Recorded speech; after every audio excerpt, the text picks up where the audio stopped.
All right. You're live. There we go. There's Renee. Hi. Hi, Renee. All right. So, never mind. I'll just do it this way. Hold on, Kim. Let me do my little intro as soon as I see us.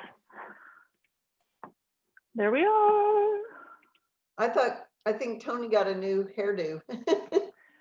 Hello, welcome to all of you who are joining us on YouTube Live tonight. We're happy to have you here, and thank you to all of you who are here in the chat as well, or excuse me, in the Zoom call as well. This is the social hour, so you're going to see everybody talking to each other for the next 20-25 minutes or so. So all of you who are in the Zoom call, go ahead and chat amongst yourselves. Those of you who are on YouTube, feel free to put something in the chat. Tell us what's going on in your lives, and we'll have a little pre-meeting party, and then we'll start the meeting promptly at 6:30. So welcome to all of you. I'm going to switch it to gallery view so you can see who all is on the call, those of you who are on YouTube. Hi, Charlotte. Hello. How are you? I'm doing pretty good. That's good. That's very good. At least I'm doing. That's right. That's right. Yeah, we actually have an unexpected guest joining us. Oh. Yeah. So can be here about 15 minutes, and then Dottie Laster will start her presentation after that. So thank you, Dottie, for allowing us to sneak that person in there. So sure. Yeah. And anyway, it's been very busy at the Democratic office for the past week and last night. So last night, yesterday, we had a voter registration from 10 a.m. to midnight, and we registered about 30 voters in that time. So that's good news. And all of our voter registration stuff, probably about 150 voters registered. So. You know, it's amazing that everyone waits until so many. There was a picture in the paper today in San Antonio, so many people in line today to register. And it's crazy. But at least they're doing it. This is the beauty. So they're getting it done. This is great. Yeah, I'd rather see lines than no lines, right? Yeah. I don't remember which state, but I know that in one state, their computers crashed, and so they had to extend early voting an extra day today. Florida. Yeah, Florida. Yeah. Yeah. Because of the hurricane? Did it crash because of the hurricane? No, because so many people were registering. It was online registration. That's great. So it's all day to day instead. Yeah, I got a phone call from a young activist last night at about 10 o'clock, and she goes, "How can I get registered to vote?" And I'm going, "Come over to the Democratic headquarters." She goes, "My little one's asleep." So I went to her apartment. She had a friend there, and so I got two for the price of one. She had just recently moved, and she's actually one of the young women that organized the Black Lives Matters on the plaza. That was the big, yeah. So they get busy and all that. So, but anyway. Well, we've all been busy. Yep. So, except for me this afternoon, I crashed. So we, Marilyn and I did get out the over 3,000 mailers today, and that's all good now. At least 5,000 postcards are next, but we don't have to have anything to do with those. I'm finished with zip codes. Good. Yeah. Yeah, I guess the printer sent Gloria more postcards than she bargained for, yeah? Yeah. Well, they got there so much later. Mm-hmm. Yeah, they doubled it. And Dottie, these postcards that we're sending have local candidates on them, Good. focusing on local candidates on those. So I'm anyway, sure they appreciate that. yeah, but yeah, I think they will. So it's all, well, it's all women except for Lloyd Doggett's. The only man. Yeah. Well, and Joe Biden. Well, but on the local postcards, it doesn't show Joe Biden. Oh, I guess we don't have them on there. That's right. That's right. Just the So- local. Sorry. We've done so many. I've got them all mixed up. Is that the Democratic women? Oh, Yeah, who's- Glenna Dunningham is leading that. So But it wasn't Democratic women. We did the judicial candidates. yeah, well, okay. Well, Glenna's leading this postcard, the local postcard. Didn't she lead the actual distributing of the other postcards? I think it was CCDP that did the local ones Yeah. it for was precinct, for Yeah. the 2 precincts. Yeah, it was CCDP. But Renee didn't Glenna sort of lead the. I know Rory McGill led the DWCC, but wasn't it Glenda that distributed the DWCC judicial postcards? The postcards that the DWCC did were all judicial candidates. Yeah. Those are the only ones in our budget that we did. That was our big thing for this year was judicial.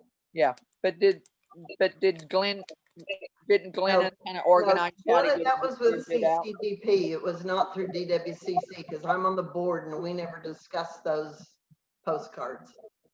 Okay. So, Well, I mean, Glenn, I went over and wrote them for her, but not as DWCC. I just went over and did it. Okay. Anyway, that's where we are now on that. So, anyway, I'm glad that we're down to a week for early voting to start. I think we're going to have a massive turnout in Comal County. The Democratic women received something today that I thought was kind of disturbing. It was what to do if militia shows up at the place where you are a poll clerk. Oh no. Well, and That's scary. honestly, when I took in the voter registration cards for Comal that we did yesterday at headquarters, one of the workers in there was saying, "I just hope there's not violence." Yeah, I mean, and at Comal County Elections Office, they have a Comal County deputy pretty much there the entire time. I have a question. I moved here a month ago today, and I dropped off my paper at the elections office to change my address.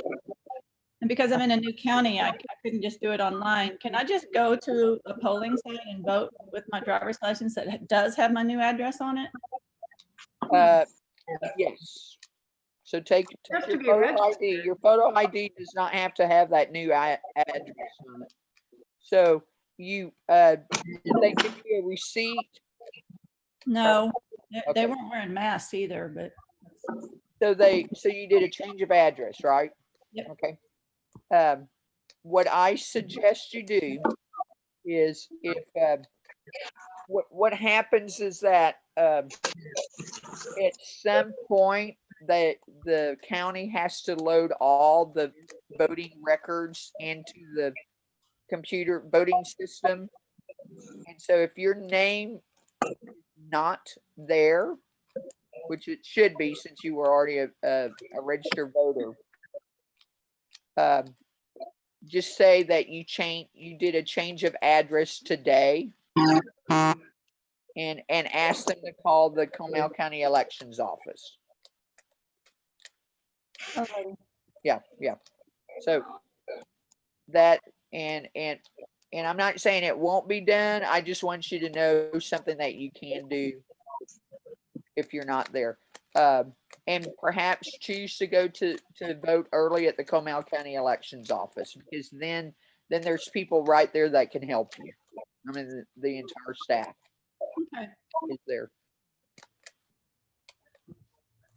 And so the early voting is at that office on Seguin? Yeah. Yeah, right across the street from a thrift store, Yeah, St. Peter and Paul thrift store. Yeah. cool. Yeah, Thanks. and so all types of ballots can be done. In July, there were some people that came in to vote, and they definitely had a voter registration card with them.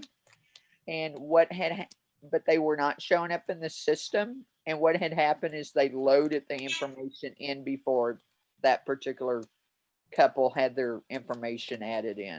But they did get to vote. It's just a little bit different process, and their vote counted. So, but it was something I had not experienced as an election judge. Okie doke. Yep. So, anyway, for when you go vote, I think it's very important to just wear plain clothing. Don't wear anything that could incite anybody, because your statement is your vote. It's not what you're going to wear. And the main thing is, we want everyone to get to vote, no matter, which way they're going to vote, but to do it in a peaceful manner. So, yeah. And I think one thing that we need to do as the Comal County Democratic Party is to spread if there's a voting problem, the hotline number to the Texas Democratic Party, to share that. So make sure, I would suggest, if, put it in your phone. So that's where we are in that. So anyway, as of Friday, they had over 114,000. So registered voters in the county, and I'm Donna at the elections office is expecting at least 115,000. So that's a record, and it's gone up quite a few thousands since July. I think in July it might have been 112,000 or maybe 108,000. I can't remember. But even from 112 to 115 in a few months, that's pretty good. So anyway, well, what's been something fun that's happened? Hey Dottie, I'm glad to see you on. It's Marilyn. I'm Marilyn Aiden. Hi. Glad to have you here. Well, thank you. Thanks for inviting me. Pardon my cat. He seems to show up when I'm busy. We have a bunch of cats that yeah, we do. join us. We have a lot of cats that join this meeting. Yeah. Yeah. Well, I was going to do this on my laptop, and apparently he's been adjusting my keys, and he's turned my screen totally upside down, and I don't know how to fix it. I had to do it on another device. So yeah, that's how my day's going. Let's see. Stacy has at least one cat. Marcia has a cat. And, Marcy has 7. Are they all indoors? Okay. I had 7 at one time, and I'm down to 1. There's 1. I think The other day, Kim, one of the women on the DWCC board was saying how lonely she felt and that she only had a cat she could hug. And I told her she was way ahead of me. I have a fish.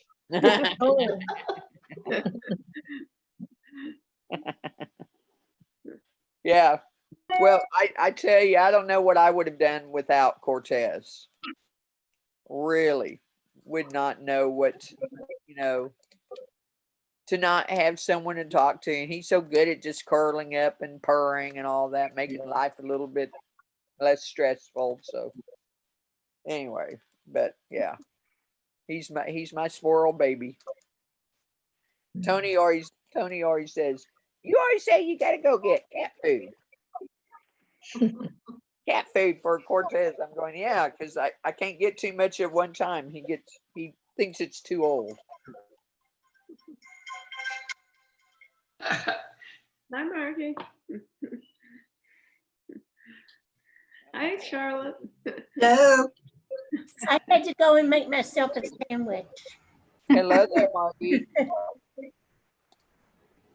How are you? I'm good. How are y'all? Great. Great, great.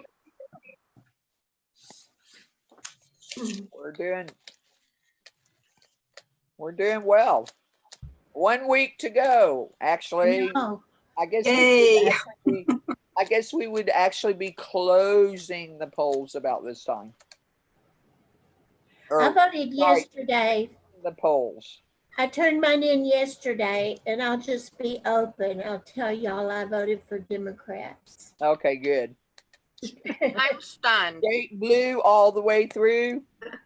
All the way through, not even unopposed Republican judges. I didn't even. There we vote go. for I'm not doing any of that. Was there anything else on your ballot besides the?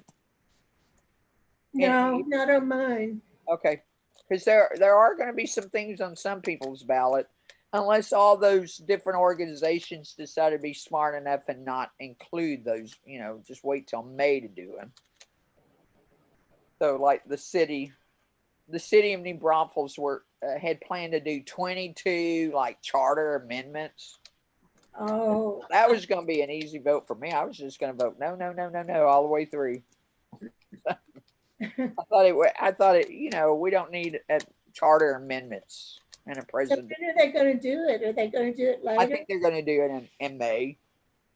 Yeah, I'm sure they have good reasons to put them on, but not in a presidential year, and particularly this presidential year. So, Okay, I have another question as a newbie. I just went to the Comal County website for sample ballots, and they just have the one up from March 3rd.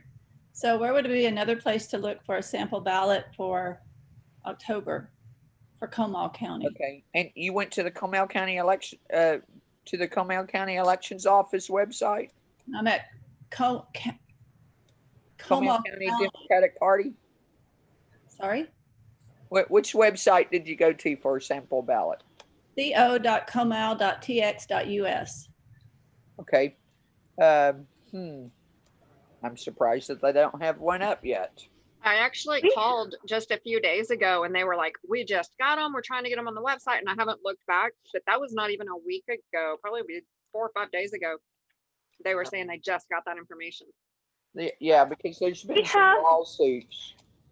We don't have the exact ballot, but we have everybody who is on the ballot on our website. If you want to look at it, it has them in order too. If you want to go to our website, which is democratsofcomal.org. Democratscomal.org.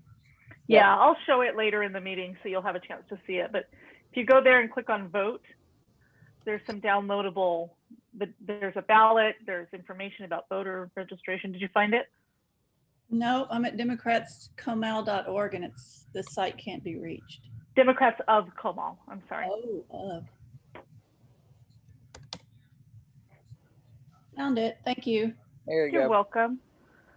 Yeah, just click on vote. And it has a whole bunch of downloadable information there that you can download and print, or have it on your phone if you need it. Yeah, perfect. But you have to have you cannot use your phone when you're voting. Yeah, but you can have a piece of paper, right? Kim? Okay. Yeah, you can't have that. Or you can have a door hanger. Want to know what precinct you're in? Look at your voter registration card. And you can vote in any location in Comal County. Yeah, and all the locations are there too, so you can download those.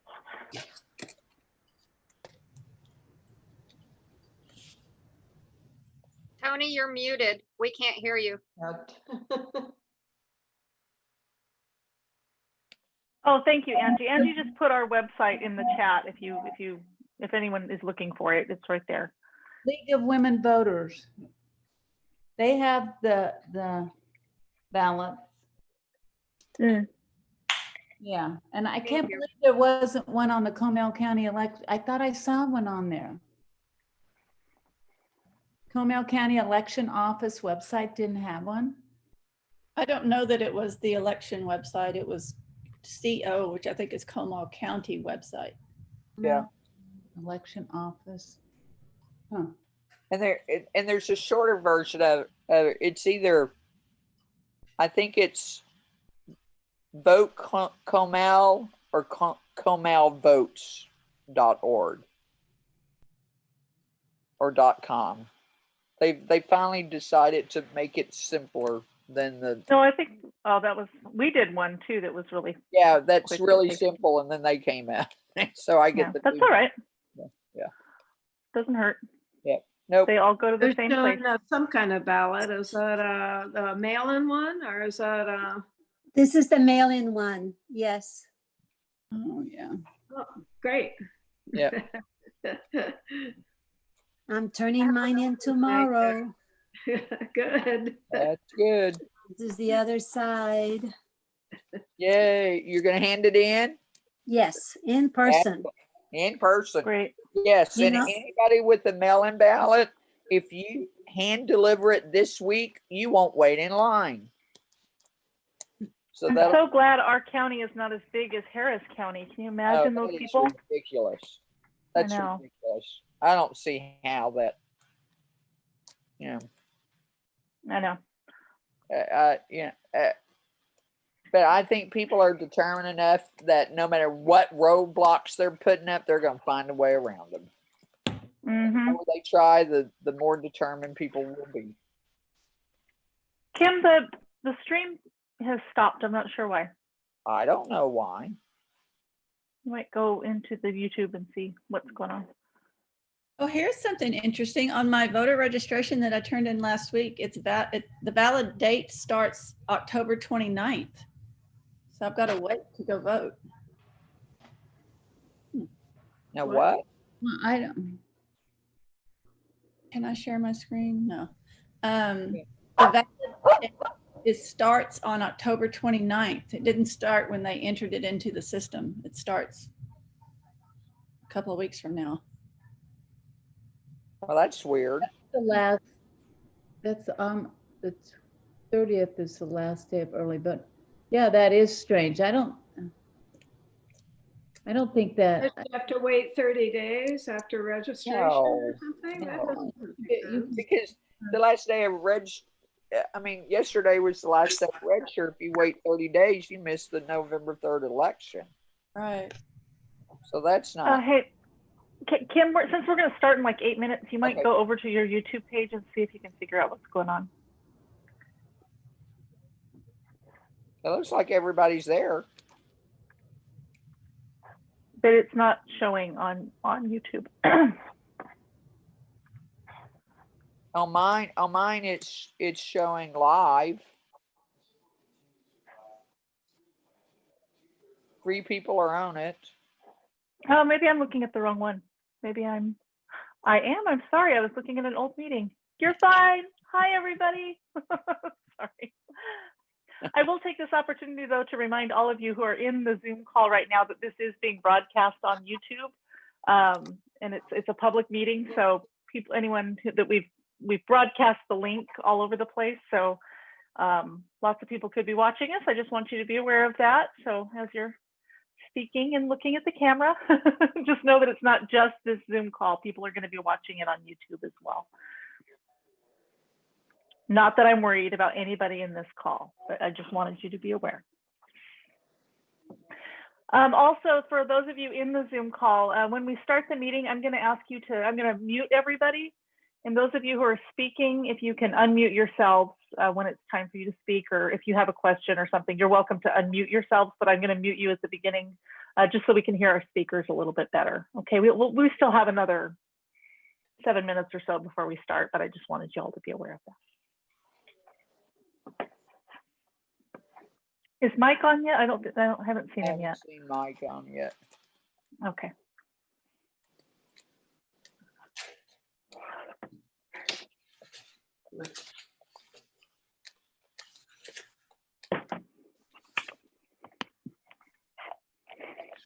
I might try to send the links to him. Yeah, why not? I sent him something, but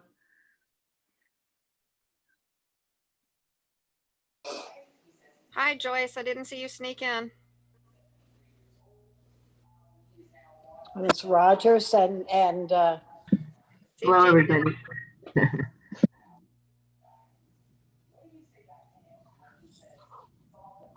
oh yeah, Janet's in, right? Yeah. Okay. Good. We're Good. Get your face in here, Roger. You gotta get closer together. Yeah. You have to get this way. Here, I'll do it this way.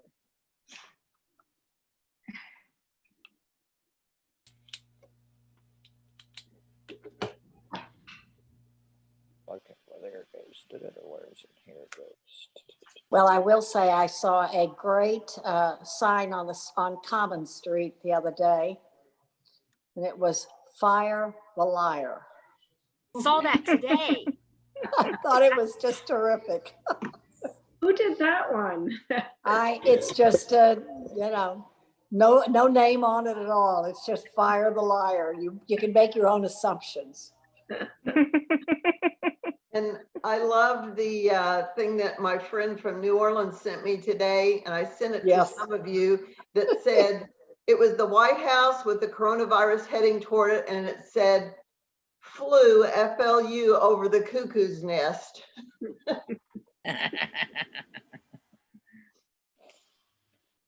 That's funny. I'm just waiting to see what other senators are getting infected. And there should be several more of them.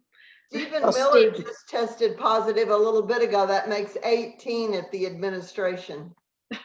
Yeah. I saw that about most of the heads of the different branches in the Pentagon are self-isolating now too. Yeah, that's not scary at all. Right. We haven't heard anything about Chris Christie as to how he's doing. He's hospitalized. I did read a real short update on him today. An NBC affiliate put it out that said that he talked to a reporter. He talked for about 10 minutes. He wasn't coughing, but that his voice was very, very raspy, and that he was, still in the hospital. He wouldn't give any particulars or any specifics or anything to the reporter, but he did talk. So.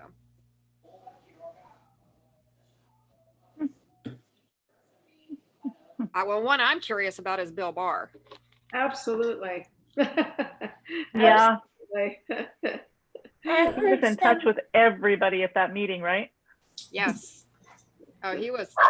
Kellyanne Conway was literally whispering in his ear. Mm-hmm. Yeah, we'll have an announcement or a reveal from some reporter. I heard somewhere that they need to have. Go ahead, Margie. What? We don't care. I read somewhere that they need, in order to take a vote in the Judiciary Committee, they need to have a quorum present.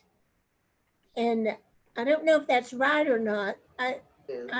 What I heard was that they can vote if they're not present. They can vote remotely, but in order to take a vote, they have to have a quorum of people there. Really? That would be cool. They have to be present. That Mitch McConnell is trying to do the Senate. Everyone has to be present, kind of thing. You could be right. I don't know about the Judiciary Committee. The rules change in this administration every other minute. Yeah. I'm not sure. But hey, Marilyn, we're getting real close to the time. Do you think we should start with the meeting and then just put Mike on when he gets in, or what do you think would be best? And I'm trying to find Mike's email address.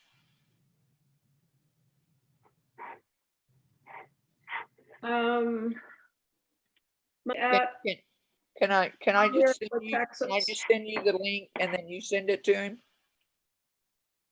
I don't know how to get on and off the Zoom. If I get off the Zoom, I won't be able to get back on again. Okay, let me. All right. What's his thing? Mike C. Collier. That's 2 L's. So it's Mike Collier. Oh, Mike No, Collier. it's Mike C. The C? letter C. Okay. At Marilyn, why Collier. don't you type it in the chat? Oh. Well, I'm at collierfortexas.com.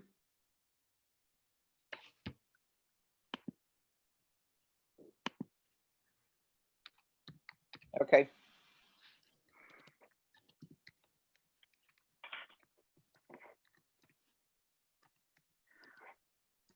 Okay, well, I'm going to go ahead and start the meeting just because it's 6 o'clock and I know Kim officially starts the meeting, but I'm going to go ahead and, here he is. He's here, Kim. Okay, He's in never the mind. meeting. You're fine. Thank you.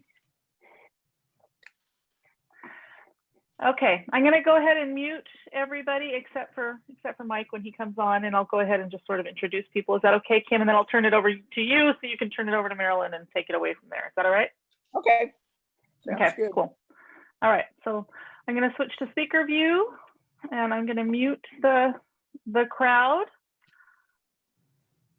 And those of you who are muted and need to speak, please unmute yourselves when it's time for you to speak. That should be allowed. You should be able to do that pretty easily. So, and the rest of you, if you could just keep it on mute while we're doing the meeting, it would make it a lot easier to not have noise in the background. So that would be great.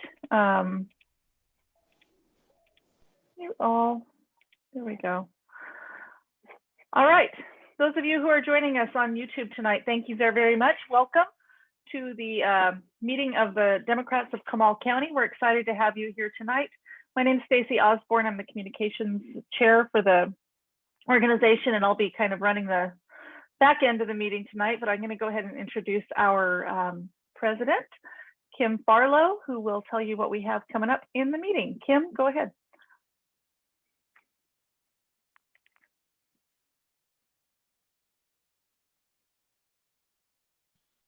All right, now I'm ready. I didn't follow. There you go. All right. I would like to welcome everybody tonight. We've moved this meeting up a week early since next Tuesday at this time. We will have completed the first day of early voting. And so tonight we have two wonderful guest speakers, Mike Collier, who is currently serving as a senior advisor for the Biden-Harris campaign in Texas, and then Dottie Laster, who will be talking about human trafficking. So anyway, I would like for Marilyn just to introduce Mike, just a very quick time. Hi. And so he's a native of Georgetown and Austin area. He's now a senior advisor for the Biden-Harris campaign for Texas. Yes. And he ran for Texas lieutenant governor in 2018. And we're all so sorry that our current lieutenant governor is running the show instead of him. And you're on, Mr. Collier. Well, thank you. Well, thanks everyone. It's good to see everybody in Comal County, one of the finest counties in the state. Everybody loves the Oak Country. I'm coming to you from Kingwood and outside of Houston. And I've been on the road. I finally got clearance to campaign. So I just came back from a trip that had me driving from Houston to Amarillo to Lubbock to Midland to San Angelo to Wichita Falls to Waco, Tyler, and I got back late last night and had a peanut butter sandwich on the way home, and that was dinner. And then I've got one day, and then I'm going to find some trouble to get into because we only have 28 days. But I'll just say a few words about how things are going with the Biden campaign. My involvement with them started in the middle of 2019. I confess that even though I became friends with my good friend Beto and Julian, who were running at the time when Joe Biden announced that his campaign was really, this is for the soul of the nation. And my instincts, first of all, I agreed. I mean, I really reacted to that very emotionally. And my instincts told me that he had the highest likelihood of defeating Donald Trump, because Donald Trump has got a grip on people like I've never seen. And I pray there's only one of them. And I pray that we get rid of them. And then we have to have reforms to make sure that we don't have another Donald Trump. And we'll talk about that in another visit.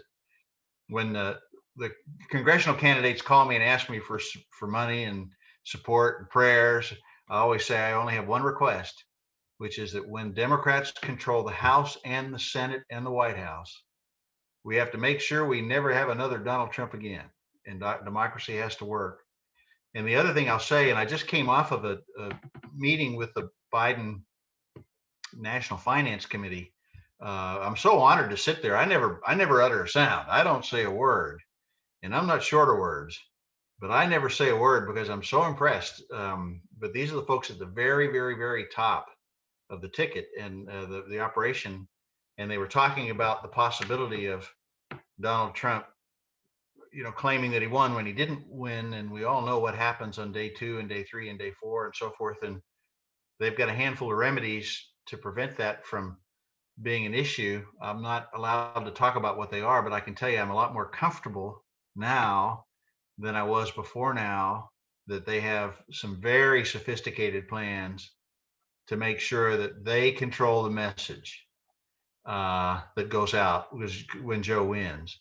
But we all discussed, and they all discussed, and the whole country knows that when Texas turns blue in 28 days, not only is Trump vanquished, but Trumpism is vanquished. And I think that's the work that we're in. I mean, it's not just the man, it's the movement.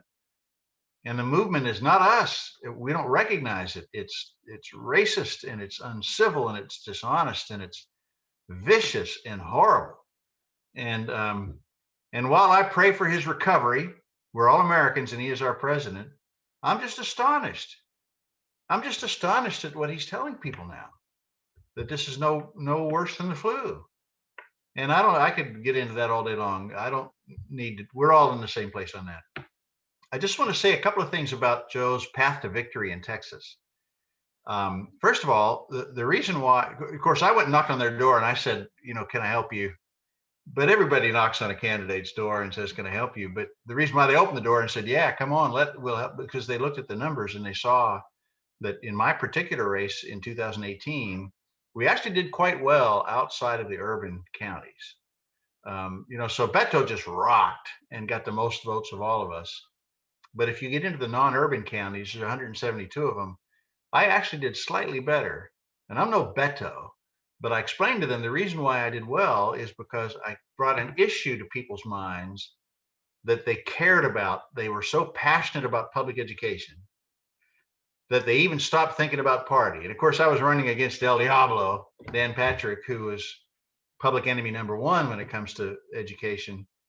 But with very little money, we were able to do really, really well because we tapped into something that Texans really cared about. And I said to the campaign, if you can get all of Beto's votes in the big cities and all of my votes in rural Texas, you'll win this thing. So they signed me up. Now, I wish we were doing more outside of the big cities. The Biden campaign is a big, big campaign, and they make decisions in Philadelphia. I have great confidence that they know where 270 elector votes are, and they're leaving nothing to chance, and they're going after those 270. And I have tremendous confidence that they're very data-driven and they know what they're doing.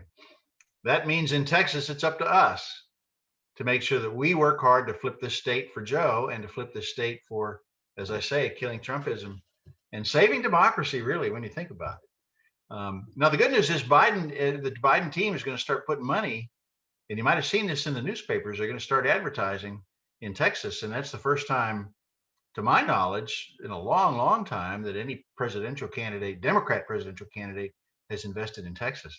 So for those of us that have been working on flipping the state, we've come a long way, baby. And that's really, really exciting. And I just want to say one more thing, which is, my impression is when the Biden team decided, let's build a team and put money and effort and resources into Texas, it actually was before Texas looked like it could go Biden. But he did anyway. And he did for a couple of reasons. First of all, he's been around a long time and he understands the importance of party building. And he knows how much it means to us to flip the House.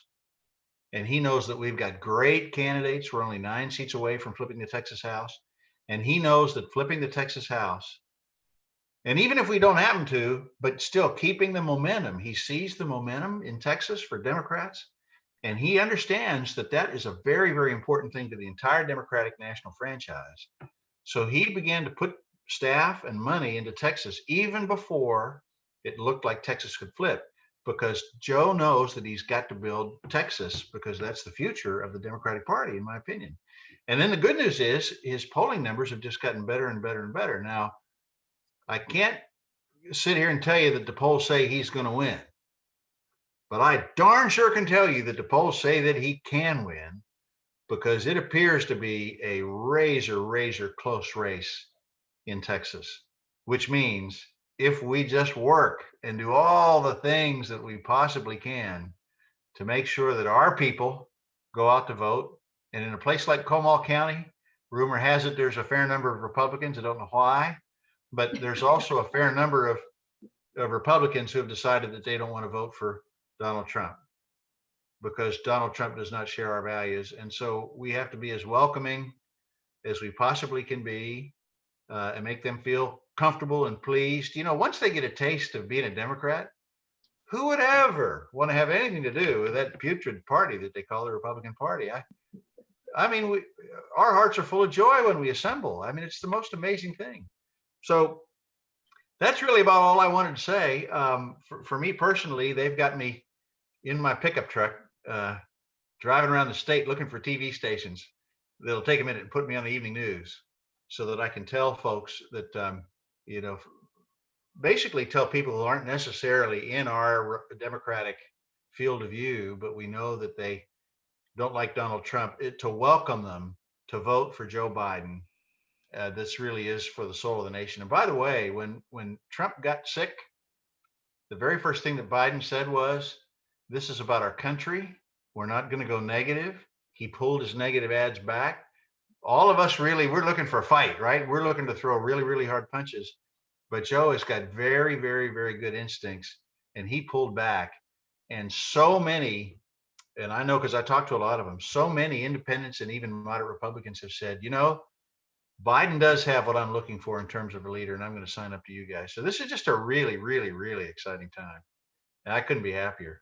So maybe, I'm not sure who the mistress of ceremonies is. Is it Stacy? Is it Kim? Is it, I'm done talking, but I'm happy to answer questions until somebody runs me off. Great. We'll go ahead and open up to questions. If anybody has a question, you're welcome to unmute yourself if you're in the meeting. If you are on YouTube, you can go ahead and put your question in the chat. I don't see any in the chat so far. You're also welcome to write them in the chat as well. Angie Mike, says, hi, this is Maria. Hi, Maria. Hi, Mike, this is Maria. Nice to see you, Maria. How are you? Hey, see you again. Yeah, keep on trying, keep on trying, keep on trying. My question is related to the Latino vote in Texas. How do you see the Latino vote, especially out in the rural areas, okay? In the rural areas that you're talking about, there's a lot of little towns with a lot of Latinos out there. How do you see it happening? Well, you know, I mean, when you think about the Latino community, there are so many Democrats that should vote for us, and motivating to come to the polls is the hardest thing I've ever seen. It's very complicated because the message is very different, whether you're in the Valley, whether you're in El Paso, whether you're in rural Texas, whether you're in Harris County. It's got to be the most complex thing. But I mean, the good news is that, here's the good news. The good news is that the Biden team recognizes the importance of the Hispanic vote. And if you look at the composition of the team that he's assembled, there's about 24 people that he's assembled working full time on this. The leader of the team is Hispanic. Her name is Rebecca Cunha, and she's from Laredo, was born in Mexico. And then when you look at the work being done with the various coalition groups to find ways to reach the Hispanic community, I think that they're doing everything right. It's hard to do. It isn't perfect. I'll be very honest with you, Maria. I jumped up and down and I held my breath until I turned blue, because when I drive around the State, what I keep hearing is you have to be up on the radio, talking to people, talking and running ads in Spanish and talking to them for a long period of time through the campaign, but so that people don't feel like they're being taken advantage of. That's one of the things that I've learned over years of, and I didn't get as far as I would have liked. So I'll be honest. But I will say this, we're going to learn a lot. I mean, the goal for all of us should be winning statewide consistently. Now, if Joe wins statewide, a big part of it is because we have the worst, most hideous president in the history of the United States of America. And that's likely to, in my opinion, to allow us to win. But then in come 2022 comes another statewide race. And I will tell you that I think that there's more that we can do and more that we have to do. And we're not going to start winning statewide until we do such things as reach the Hispanic community in places like Waxahachie, Greenville, et cetera, et cetera. So we have more to do in 2022. Let me ask you this. The reason I asked about that is just recently, Tejano Democrats had their convention and I've been involved in several of their meetings.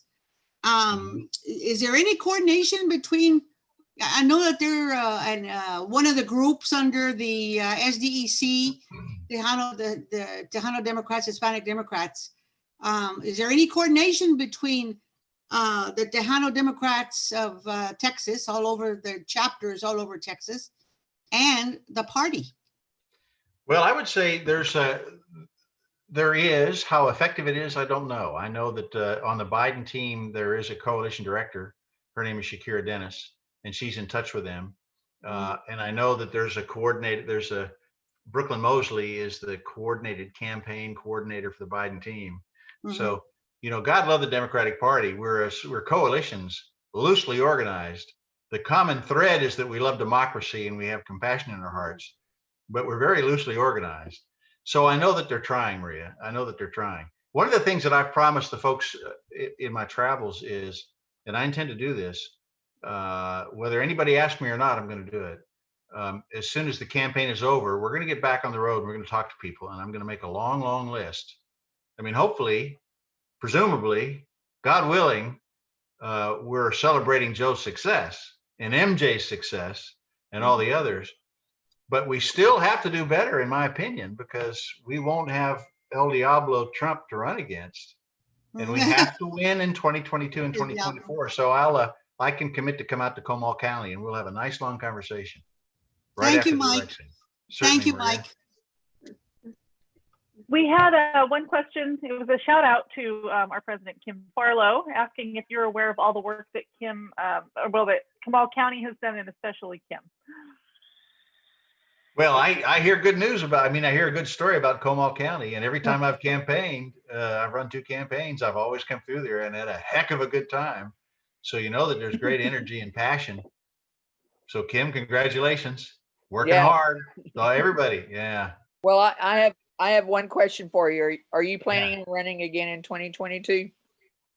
Oh, I don't know. I will say I'm going to answer it honestly. I get that question, and needless to say, I'm always flattered and thank you. Yep. Here's what I view my role is right now is, we did pretty well in 2018 for running without money because Texans, we're going to have bigger problems in public education, in my opinion. So my job going into 2022 is to make sure that all 3.8 million people that voted for me, and as many more as I can add to that, turn out to make sure we elect a Democrat lieutenant governor. And that may or may not be me. It's not important that it be me. It's important that it be a Democrat. And that's what I'm in it for.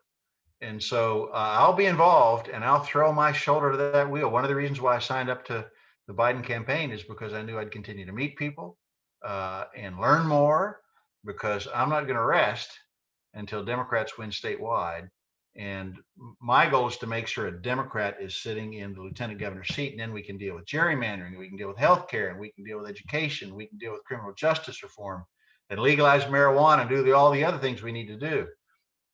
And make sure with the Supreme Court, and we all know what may happen with the Supreme Court, we need to make sure that in Texas, a woman's right to choose is protected. The lieutenant governor plays a huge role in this.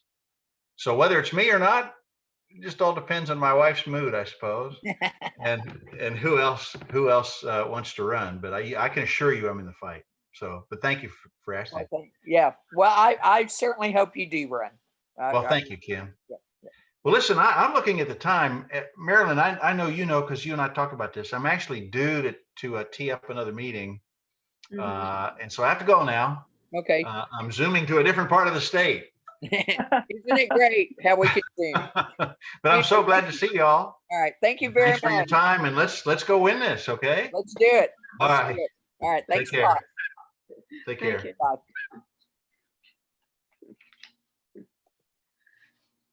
And our next speaker is Dottie Laster, who's a local heroine. She's been involved in a global scale with anti-human trafficking work since college. She was appointed by the U.S. Attorney's Office to anti-human trafficking and conducted training of over 5,000 police officers. She's been an administrator in both California and San Antonio. She's written millions in grants to assist children and victims of human trafficking. She's served as technical advisor and our producer of TV and movie projects, as well as now being, will be a subject of the MSNBC documentary, Sex Slaves, Texas Rescue. I don't know, when is that coming up, Dottie? That happened. You can probably get it online or on demand. Yeah. Okay, good. She's received awards, has been directly and indirectly responsible for the rescue and restoration of hundreds of trafficking victims. And she's a local heroine. We're very glad to have her here. Thank you. Well, thank you for inviting me. So I was asked to talk about sex trafficking, and be that it's a group of women that I'm speaking to, I also want to talk about how it affects all of us and things that you may or may not know about it. So one of the things I say is that no matter where here is, it's happening. And sadly, in our beautiful town, I've worked many cases. I wish that weren't true, but it is. Some of the larger scale things that are happening, I know we have seen it mentioned a lot more in the news in the last couple of years, and part of that's a good thing and part of that's a sad thing. But I've heard people say the word human trafficking that I never ever thought I would hear in my life. So I would say part of it's progress and part of it is how prolific it is. So prior to February, I was working so many cases that I honestly thought about changing my number because I could not even sleep. And for someone to call me, they have to know someone that knows me or has seen me in a TV show or newspaper article. Like, I'm not really out there trying to get people to call me. It was that bad. And the cases are extremely horrific. I got a lot of questions about whether this national story was true or that one or whatever. What I can tell you is true, that no matter how bad they said it was, that part's true. So the child harvesting, the breeding, the using of parts, I'm so sad to say I know much more about that than I ever wanted to. And I've worked many cases involving that. There'll be another case coming soon in the international news about a billionaire that was taking teens, impregnating them, and then shipping off to another country and harvesting the stem cells.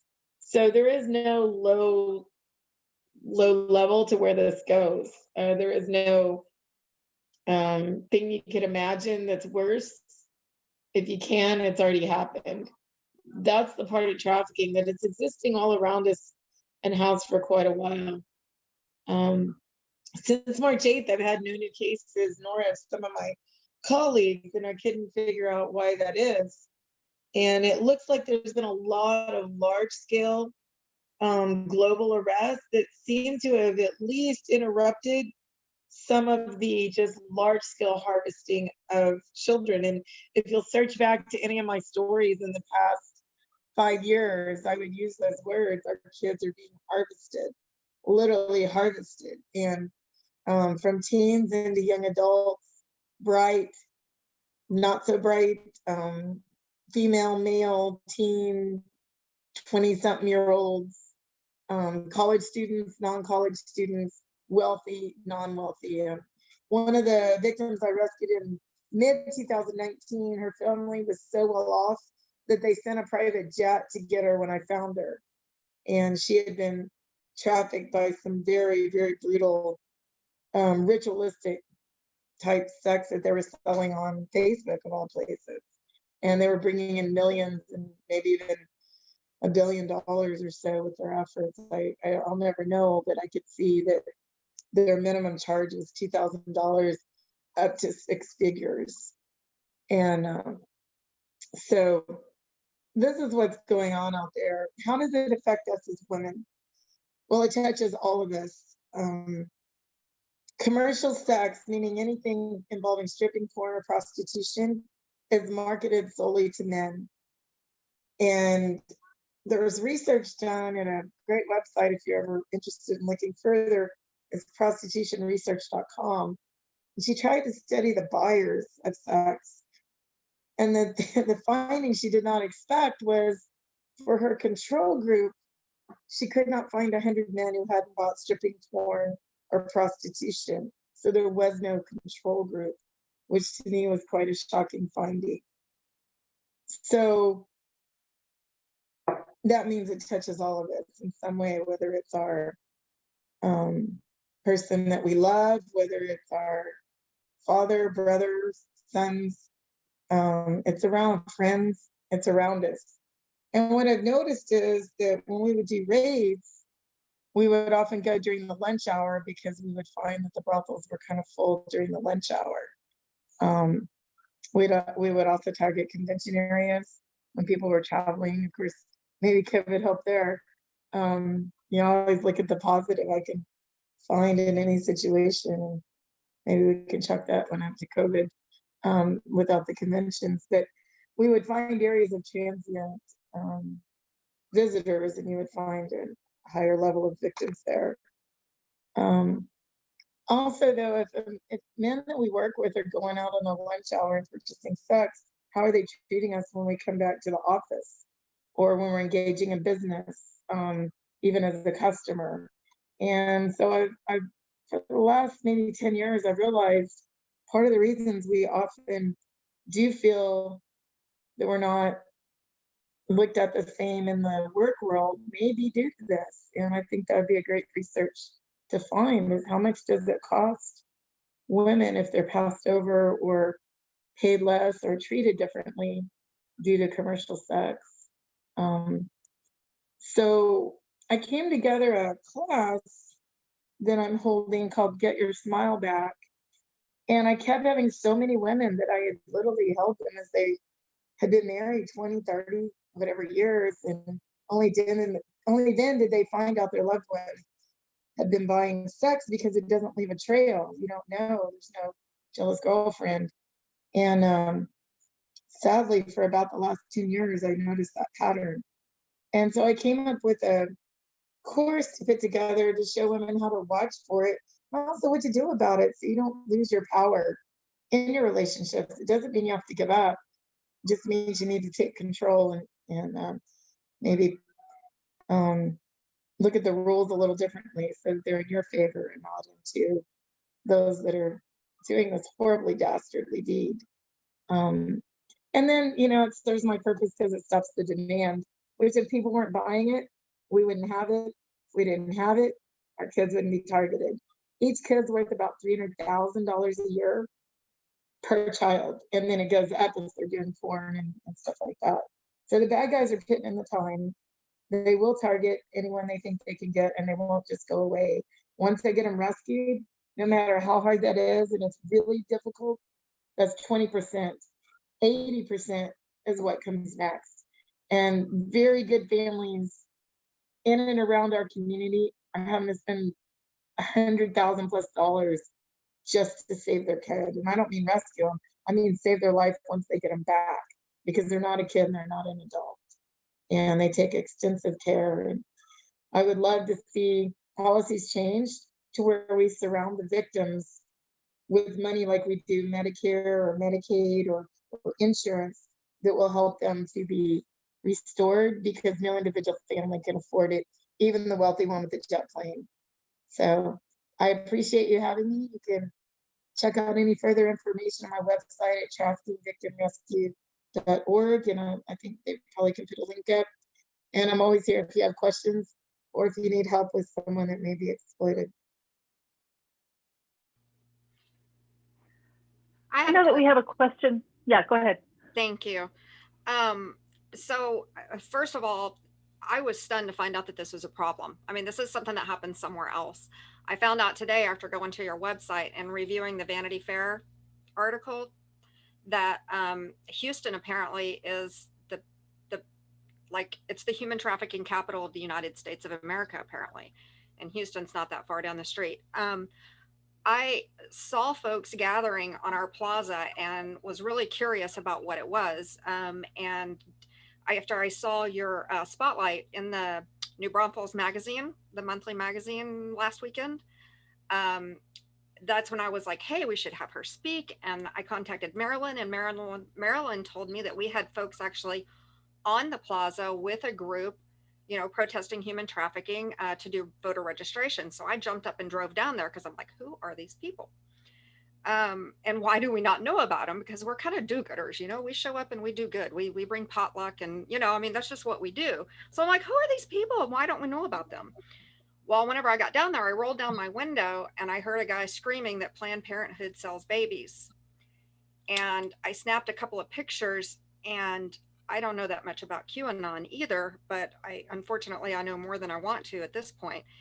This is one of the signs, and for those of you that don't know, that's WWG, 1WGA is where we go one, we go all.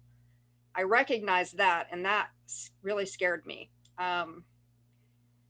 There was another picture I took. I don't know if you have that one, Stacy. My question though is going to be, because we are do-gooders, Dottie, and we show up places doing good, how can we recognize when it's a legitimate movement and when it's something QAnon related? I mean, it seems like a fine line, and it's hard to tell the difference sometimes, and it's scary.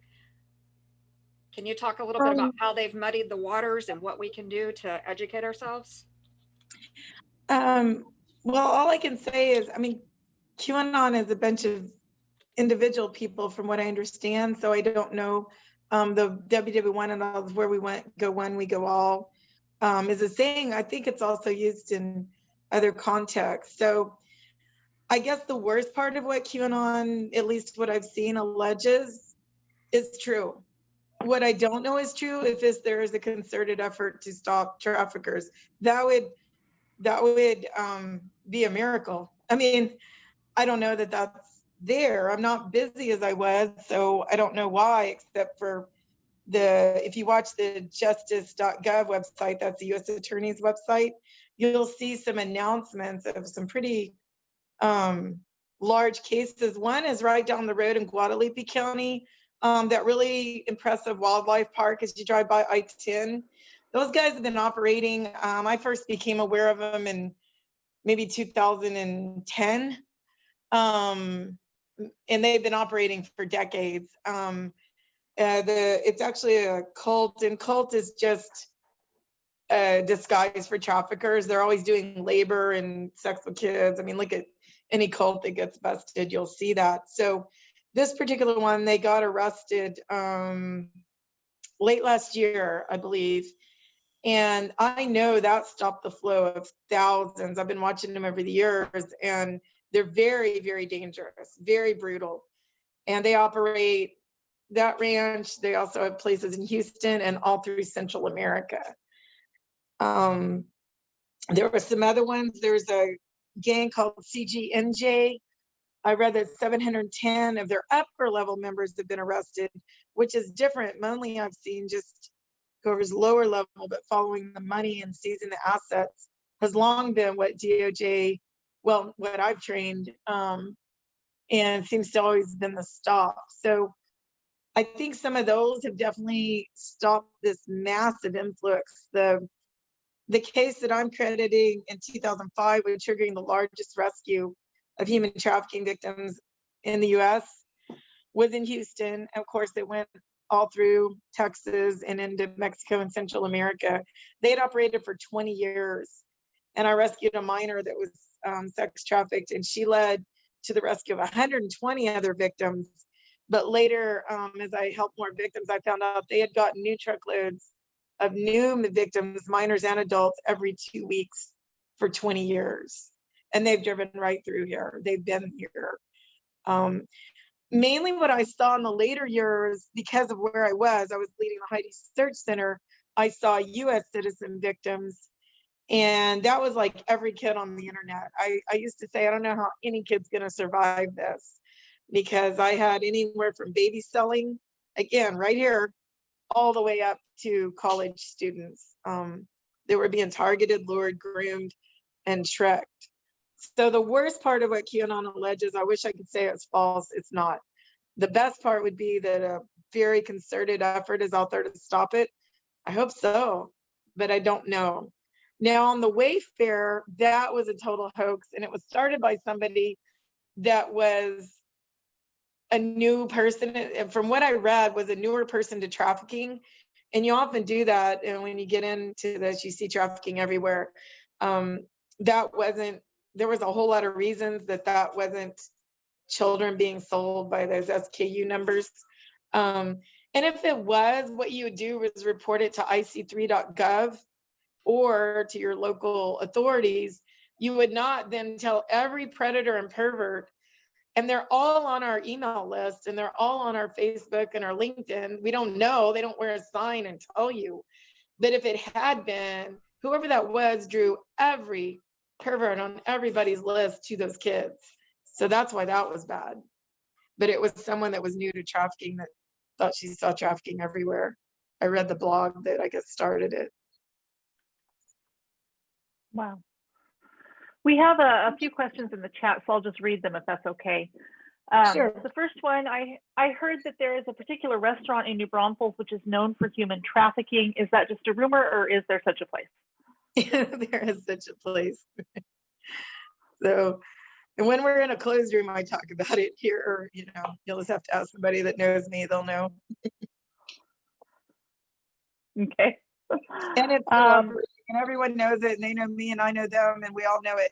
And I've reported it everywhere, and apparently they're welcome here. So there's that. That's really frustrating, treasonous, and makes me angry. Another question was, and this may be the same thing, there were some cases of human trafficking that were involved with LULAC two or so years. They mentioned to you LULAC two or so years ago. She wants to know if those have been resolved. I'm not aware of those. If you send me a link, I'll look at it and see what I think. I'm not aware. Okay. And she said one involved employment in buffets. I don't know. Another question, she had to go to another meeting, so we'll send her your contact information. And also, have you been made aware of job-related trafficking at a poultry place on Alves? No, I don't know of that one. I do know of cases involving that type of forced labor, and I've worked them, and they're very painful for the victims. So if there's something I can do, I will do my best. I usually ask a family member to reach out, but if somebody knows something, I'll guide them or help them with that information. Okay. Another person asked, I'm wondering why we don't hear about so many children going missing. Well, I led the Heidi Search Center for 5 years, and I was on the news like every other day. So they're out there. I know in the Office of Refugee Resettlement, I practiced immigration law for 6 years back. I want to say I quit around 2015. And there would be 2,000 unaccompanied minors that would make it past Border Patrol, get to Office of Refugee Resettlement. And then there was literally a number every year of about 2,000 that just weren't accounted for. Not missing, because they had a number for that, but just unaccounted for. And then you'll find the same thing in foster care and other places. There's been a lot of stories and articles about that. With foster care for US victims, there's not really a way to know. They keep everything, even if they go missing, is investigated within their system. So it's hard to know about that. I did work a couple of cases like that where kids were trafficked by bad guys. I mean, I have to go back and remember how and what I got involved, but it was like the court reached out to me. So that's kind of rare. But there's a lot of kids that get in those systems that just disappear for whatever reason. Another person asks, what are warning signs and what is IC3? Okay, IC3 is the FBI's arm of the FBI that deals with internet type crimes. So anything that has to do with the internet and crime, that's where you can easily report it at that website, ic3.gov. You can fill out a form or call a number. And so back on that waiver thing, that first person, if they'd have done that, if it was a case, that would have protected it much better. And then, I'm sorry, what was the second part of the question? What are warning signs?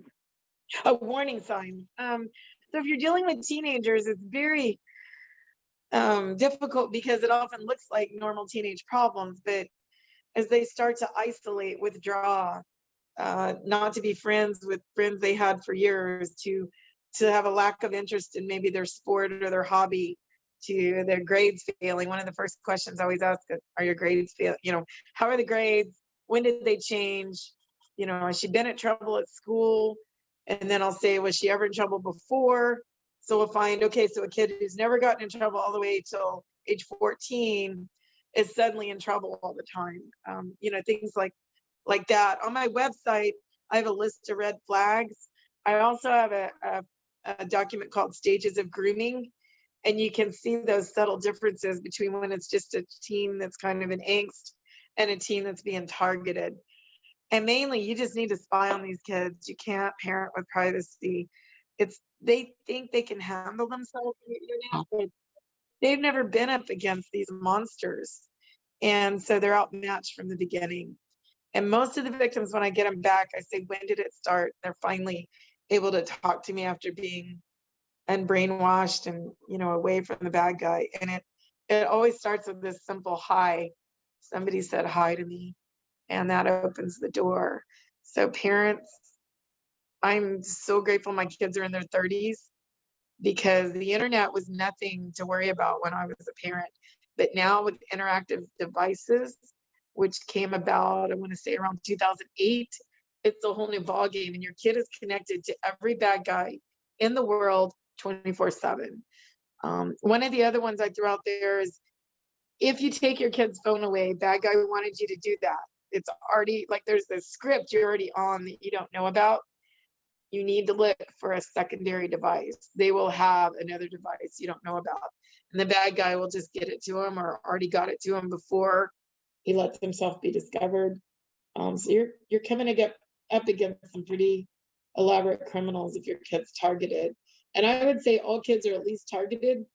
The question is, how many times did they respond to that hi?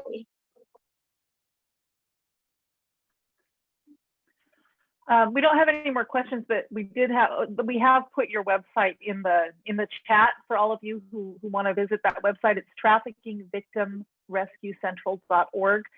Angie just posted it in the chat for everybody, so you can learn more about what you're doing. Well, great. Kim? And I also ask women, if you're starting to date or getting married or whatever, don't be naive. You know, get someone to check into that for you, and don't wind up 20 years stuck to somebody that's buying sex, because they're not going to tell you. So, and the next thing, I have my class up there, and after that, I will have a link to some documents for that as well.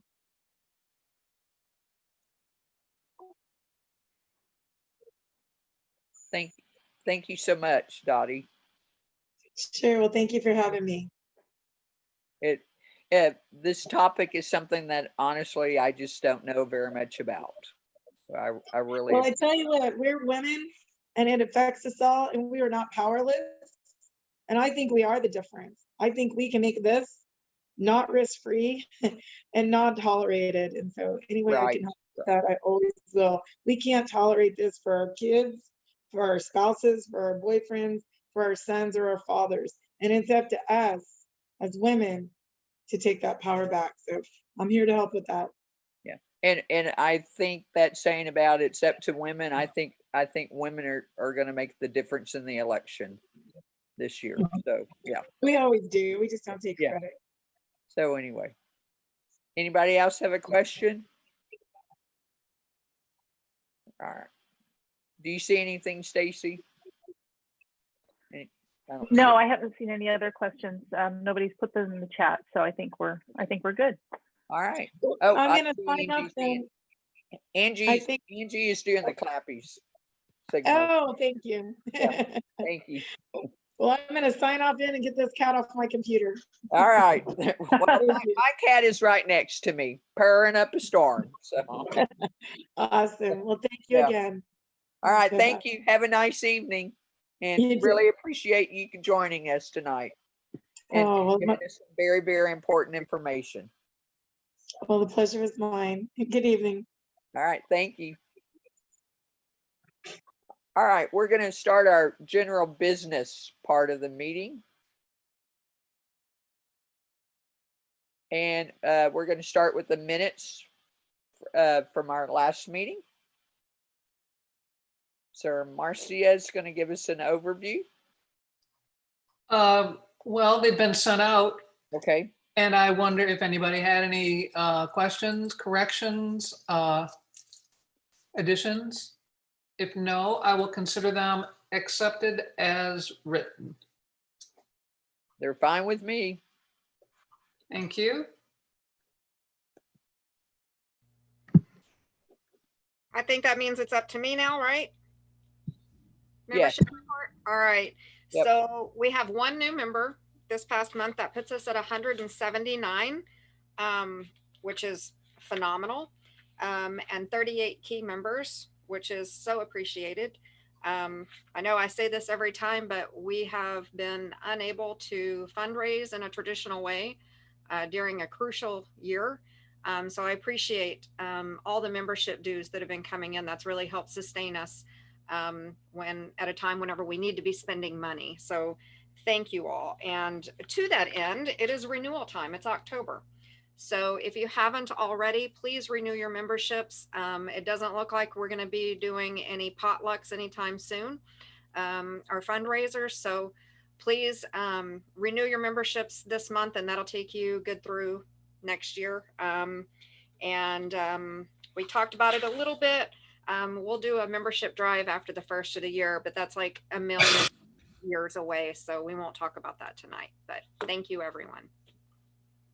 And thank you to every member. And we just keep building one member at a time. So, and without membership support, we could not have done the things we have been able to do to get out the vote this year. All right, let me try to go to the next thing. Communications. Yep. Yes, thank you. All right. I found it on my phone finally. That's okay. I took the agenda down so I could show some, well, so we could see Angie's pretty face, and also so we can, I can show you some of the communications things we've been doing. It has been very, very busy. The Democrats, both the Democrats of Comal County, also the Comal County Democratic Party, and the Democratic Women of Comal County, and the other groups have been doing a lot of work to try to get people educated about voting, get people educated about how to register to vote, get people educated about how to vote, where to vote, when to vote, who to vote for. And they've been doing a lot of really great communications pieces. I'm going to show you a few of them that we have been working on. And actually I have a couple of them here. So let me show you a few of these pieces. And Kim, I might need you to step in and explain what some of these are. This is a piece that was created for, remind me, Kim, where these people are who got this particular piece? Sorry, was it the assisted living facilities? This was just mailed today to about 3,000 people. And it's people that have received a mail-in ballot or will be receiving a mail-in ballot. And it was an idea by Melinda Poss to try to provide simple instructions to so many people are going to be voting through a mail-in ballot this year that had not voted in the past. So anyway, there's 3 different options where you can hand deliver your mail-in ballot to the Comal County Elections Office. And it's you bring your ballot with your ID and only to the Comal County Elections Office. If you have received it now, bring it in before early voting begins. You will not have to stand in line. If you wait until early voting, you will have to stand in line. Hopefully election judges will see that and kind of allow those people to move up in line. So anyway, and then a second option to vote in person. And that option is, sometimes people misplace their ballot. And so they can still vote. It would be a provisional.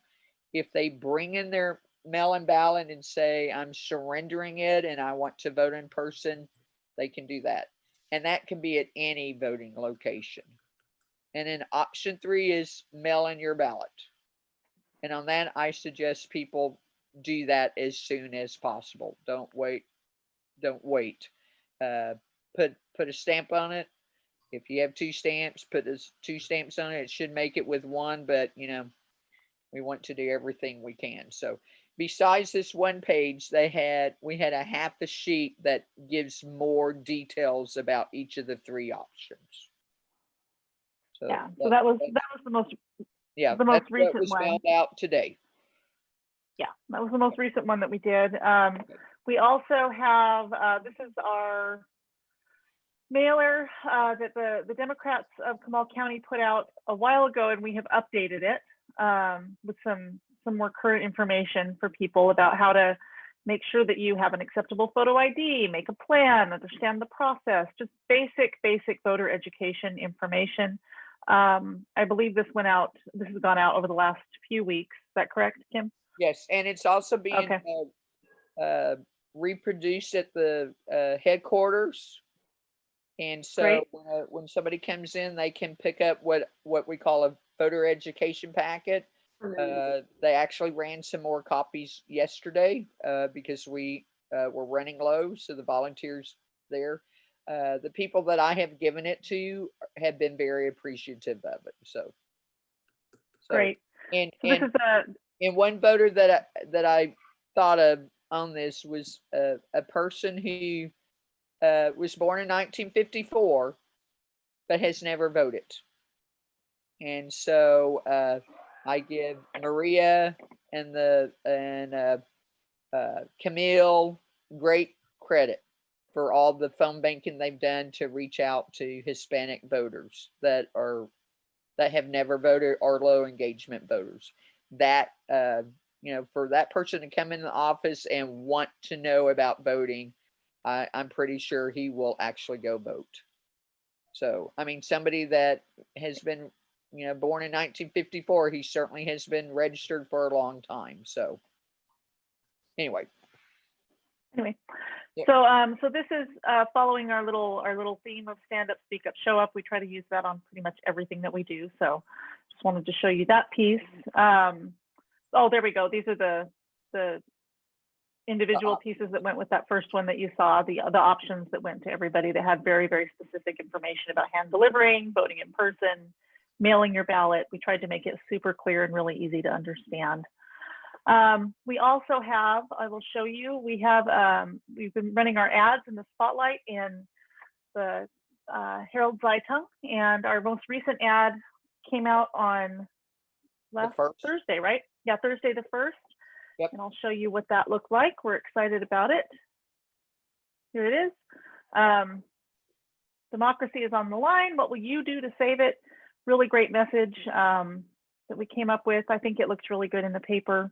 Actually, I never saw it. I didn't see it in the paper. I can't say it looked really good, but I assumed that it did. Everyone was really happy with it. So that was the big ad that was in October 1st. We have one more that will go in October 30th, I believe, or 29th, right? Yep. Which is right before the election. So that'll be our last ad that we're running in this bunch here. So we're excited about that. And then on that same theme, the Comal County Democratic Party was approached by a group that wanted to put up some billboards, and they were going to do a fundraiser, and they did a fundraiser to try to raise money to put up the billboards. They didn't quite raise enough, but they decided to go ahead and foot the bill for it. So this billboard is actually going to be going up. We submitted the artwork this morning. So this is what that billboard looks like. We're excited about it. Democracy's on the line, up to us to save it, vote Democrat. We tried to make the message very simple, really easy to read on a billboard. That'll be up at, I can't remember exactly where it is, but it's, I will send you the information about exactly where that billboard is because I can't remember. I was working on the artwork. On I-35 or some other location? On I-35. It is on I-35. Okay. And I I'm can't remember hoping exactly it's that where. billboard that we talked about earlier at some time. It might be. Yeah. Wait a It might minute, be.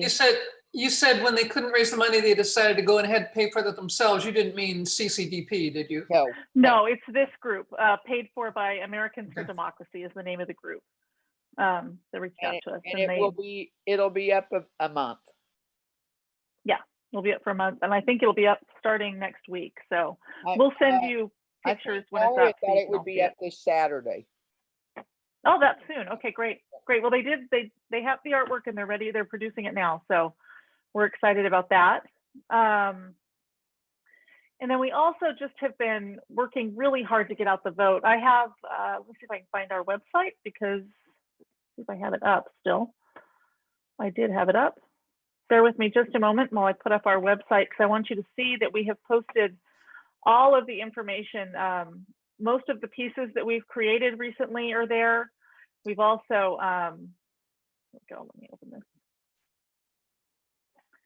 We've put a lot of the information that we have created and made it so that it's downloadable, easy for people to find and read and put on their printout. It's right here. So here's our website, which is democratsofcomal.org. If you go to the home page and then you click on vote, you'll be taken to this page here. Sorry, vote. We'll take you to this page here. And we have all of the information that you need for voting. We have ballots and voting locations that you can download. We have the Comal County ballot. We have general voting information and then voter registration information, which we don't, today was the last day for that, or yesterday was. We have information about early voting, all of the places where you can early vote. We have early voting by mail and very important dates for you to keep in mind. And then all of the voting locations on election day, they're all located here. Please send people here if they're looking for information. We've tried to make it easy to see, easy to read. And of course you can click on any of these documents here and see them and download them. So you can print them from your house and have information about all of the people who are on the ballot and all of the places where you can vote. We also made this piece here with all of the voting locations that's in Spanish and English. We printed some posters for that are going to be going up at local businesses.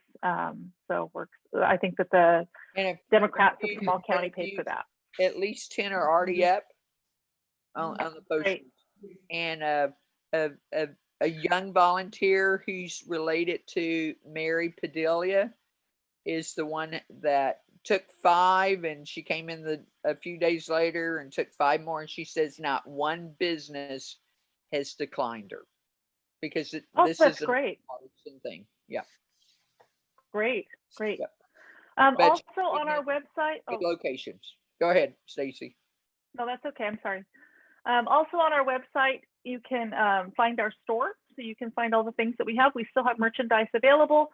A lot of people have been buying these things at the office, which is great, but it's also available online. If you'd like to order things online, you can either order them and pick them up at the office, or you can order them and we'll mail them to you if you want us to. We have our mugs, our coffee cups, our little magnets, our buttons, and then all of the things that are also at the store, at the office itself. We have Democrats t-shirts, hats, buttons, recycle bags. So you can support your local Democrats and show off your Democratic pride with all of these wonderful things that we have. So those are available. I understand that we're just about out of the travel mugs, these mugs here.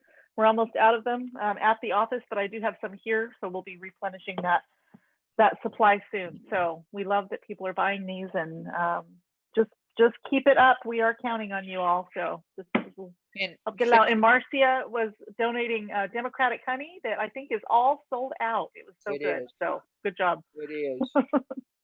And Stacy, do you have any more of the magnets, the car magnets at your house? Yes, I have many of them. Yes. Okay. Do you need me to send some to the office? At the office too. Yep. No problem. Okay. No problem. We can do that. Okay. All right, and I think that's it. That was a lot, and I'm sorry I went through it so quickly, but I wanted to kind of show you what we've been up to and the things that we've been trying to do to get out the word. And Angie put in the cool stuff on our online store. She put that in the chat, so you can click it directly and go straight there. So that was really exciting. Thank you, Angie. She also did put the membership information there, so you can renew and join. If you look in the chat, you can see those links. All right, I will pass it on to, I think Rebecca is going to do our financials next. Yep. Could I ask something? I'm sorry. Yes, ma'am. I thought I put it in the chat, but maybe I didn't send it to the right place. I might have on the billboards. There hasn't been as much advertising about the effort to raise money for those that I would have thought. So I assume they're still accepting money. And at one point, Gloria said something about if they didn't make enough money that the Democrats in Comal County would get whatever money there was. The party would get the money that was not used. So are we still contributing? Well, I'm sure that you can. What happened is the organization that set up that fundraiser decided to just go ahead and foot the bill for the billboards. I'm sure that they would be happy to take donations still, though, to help offset that. But the billboard has been purchased, but they did not raise enough money for it with the fundraiser. I'm sure that money will go towards it. And if you're willing to still participate, I believe the link is still up there. Okay, thank you. You're welcome. Sorry, I missed your question. All right, Rebecca, you're on. Let me pull up the financials for you in just a second. Okay, treasurer's report. We had total income for the month of September of $1,442.93, most of which was the sale of those items: t-shirts, the honey, the magnets, the mugs. We really did a great job with that. So that was very much appreciated by all.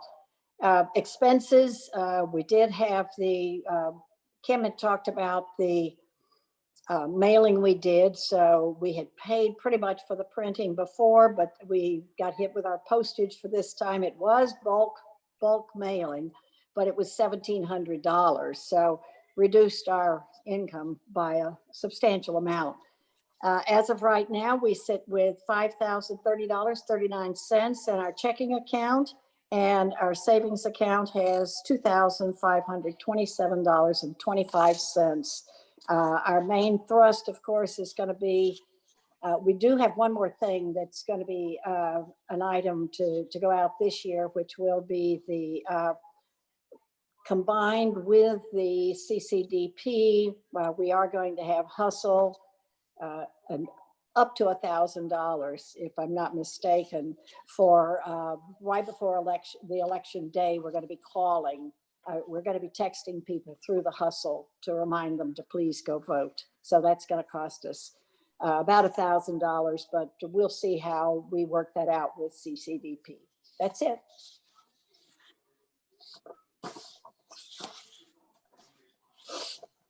Thank you, Rebecca. I'll go ahead and pull up the agenda so Kim can move us along. I got it. Well, And I pulled it I, up so you can see it. I am going to be speaking for For the Sheila nomination. Anger Yeah. and Sandra Keith, neither of which could be with us tonight. They had other obligations, so could not be with us. They were the nominations committee, and they did search thoroughly for people who would run for officers of the Democrats of Comal County, and unfortunately, they did not have any volunteers. So they did reach out to all of the members of the current board, and we all agreed to continue. So at this point, our nominating committee is saying that the board will be the same as the last year, which is Kim Farlow as president, Marilyn Aden, vice president, Marcia Schmidt, secretary, and Rebecca Gilman, treasurer. At the November annual meeting, I will be asking for anyone who wishes to nominate from the floor, and we will go from there. But that is the nominations committee report.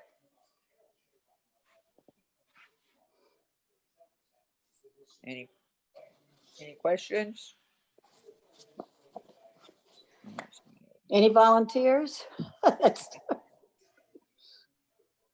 the first thing. Yeah.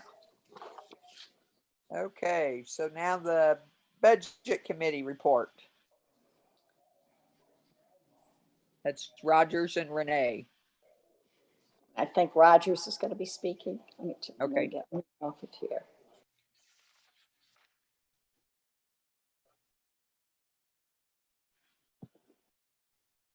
Unmute. There you go. Now you're on. Okay, are we unmuted now? Yes. Okay, would you like to do that? You wanted to see. Show our picture? Yes. Well, get in here. If I'm going to speak. Okay, are we going to put this up so that it can be viewed on the screen? You can share your screen if you'd like, or I can. I don't think I have a copy of it. Doesn't Rebecca have it? We don't know how to do it. Okay, that's okay. That's okay. Why don't you talk about it, and I'll see if I can find a copy of it. I sent it to you, Stacy. You do have it. Okay. Yeah, I will that. find it. Yeah, Sorry. she did. It would be easier if we had it up there. I'm very sorry. Hold on just a moment, and I'll find it for you. Okay. Can you describe it? Do a little tap dance while it shouldn't take too long. Well, okay.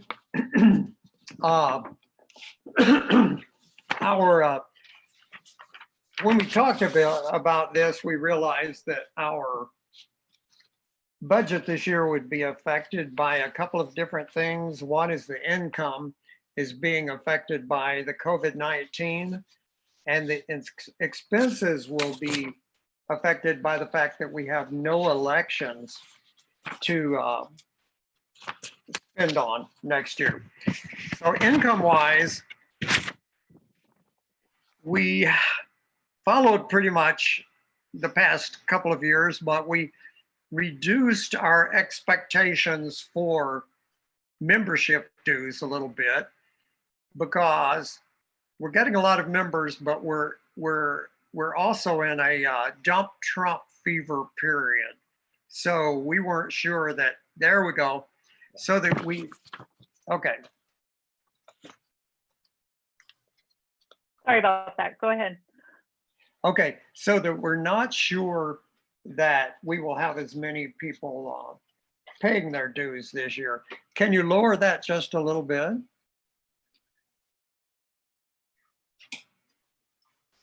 Well, I mean, doesn't it go Scroll up, higher? scroll. Can you scroll up or scroll down? Scroll down. There we Scroll go. down? Up. No, There? no, scroll down. That's what you wanted to I see? can see the top, yes. So if you will look at the left, income, you will see that last year, our income from memberships was $2,664, and this year we've got it at $2,000. Key members at $2,000 and additional donations at $300. Okay. Now the next category the merchandise, t-shirts, mugs, and other. As you can see, we have 300 for mugs and 200 for other, for a total of 500. The next category, we have other and reimbursements, $700. We obviously won't be selling the signs and bumper stickers. Okay, down at the bottom, fundraisers. Christmas holidays is out because of the COVID this year. So won't be any money made from that. The other item, St. Patty's Day, is out because it wasn't supported well enough, although it was fun. So that leaves us with a movie, garage sale, a dinner, and wine garden. And, you know, if COVID-19 is under control by the, say, the middle of the summer or by the summer or whatever, to a large extent, then we can have those, we can still have those fundraisers. So we figured on, you can see the totals that we have there, and we figured on about $3,750. Okay, so total income is $12,120. As it turns out, well, I'll get that later. Okay, for expenses, office rent will be $3,000. Now the storage has gone up because we're considering getting a larger storage unit. So that could be as high as $1,200. And the other three items there, we assume that we will still have, to some extent, office supplies, post office and stamps, printing and logo cost. So $4,450 on that. The second category, member expenses, Act Blue, we will still have $200, and website $350 for a total of $550. The next category, several of those things we won't have, but we will have probably advertising. We put down $1,050 for that, and that was the total for that category. Now, expenses for events, we put $200 for parades, but it seems as though the parade supplies have been mislaid, and we can't find a lot of them, so we will probably have to spend that this year. Christmas holiday, there'll be no expenses for that, for the Christmas holiday party. Act Blue will be $350 again. St. Patty's, nothing. The garage sale, $30. Dinner, $250, and wine garden, $500. That totals out and to $1,330. So we ended up with a difference. We ended up with projected income of $12,120. Roger, that Yes. was the 2020 budget.